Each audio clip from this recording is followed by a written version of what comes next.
Class 8th subject English chapter 1।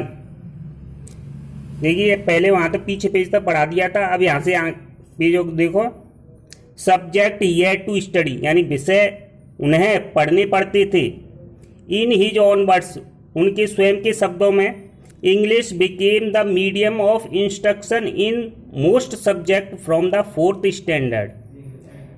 अंग्रेजी 4th class से ज़्यादातर विषयों में निर्देश देने का माध्यम बन गई। I found myself completely at sea, तो मैंने अपने आप को पूर्णतः किसमें पाया? समस्या में पाया। एट सी के वैसे तो समुद्र होता है, लेकिन यहाँ पर समस्या से अपने आप को बड़ी समस्या में पाया। Geometry was a new subject यानी भूगोल एक नया विषय था। In which I was not particularly strong, जिसमें मैं विशेष रूप से मजबूत नहीं था। And the English medium made it still more difficult for me, और अंग्रेजी माध्यम ने मेरे लिए इसको और अधिक कठिन बना दिया। The teacher taught the subject very well, अध्यापक विषय को बहुत अच्छी तरह पढ़ाते थे। But I could not follow him, लेकिन मैं उनका अनुसरण नहीं कर सकता था। ऑफन प्राय आई वुड लूज हार्ट, प्राय में क्या हो जाता? निराश हो जाता था। And think of going back to the 3rd standard, और तीसरी कक्षा में वापस जाने की सोचता था। वेन जब हाउवर, फिर भी विद मच इफर्ट, काफी प्रयासों से, I reach the 13th proposition of Euclid, मैं यूक्लिड की 13वीं समस्या तक पहुंच गया। The utter simplicity of the subject यानी सब्जेक्ट की पूर्ण सरलता was suddenly revealed to me, यानी मुझको बताई गई, प्रकट की गई। A subject which only required pure and simple use of one's reasoning power, यानी एक विषय जिसको केवल आवश्यकता थी शुद्ध और रीजनिंग पावर का सिंपल यूज करने की। कुड नॉट बी डिफिकल्ट, जो कि डिफिकल्ट नहीं हो सकती थी। एवर सिंस, तब से, that time geometry has been both easy and interesting for me, तब से ज्योमेट्री यानी भूगोल मेरे लिए आसान और रुचिकर दोनों हो गया। Sanskrit proved a harder task, Sanskrit मेरे लिए कठिन कार्य सिद्ध हुई।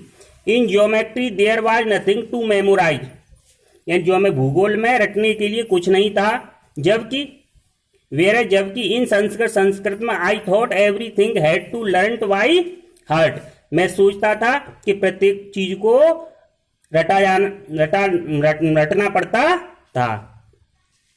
Did the frail and agile Gandhi ji enjoy physical education and sports, क्या कमजोर और फुर्तीले गांधी जी शारीरिक शिक्षा और खेल का आनंद लेते थे। इन द हायर क्लासेज यानी ऊंची कक्षाओं में, the head master of his school के हेड मास्टर ने had made gymnastics and cricket compulsory for boys, यानी व्यायाम और क्रिकेट को लड़कों के लिए कंपलसरी कर दिया।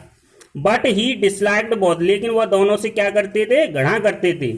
He never took part in any exercise cricket और फुटबॉल, वह किसी भी एक्सरसाइज क्रिकेट और फुटबॉल में भाग नहीं लेते थे।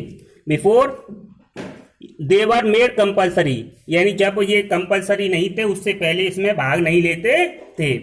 माई शाइनेस यानी मेरा शर्मीलापन, ही से वह कहते हैं, was one of the reasons, यानी मेरा शर्मीलापन एक कारण था। फॉर दिस अलूफनेस माने अलग होने, अलगाव का के लिए मेरा शर्माना ये कारण था। Which I now see was wrong, जिसको मैं आज देखता हूं कि वो गलत था। I then had false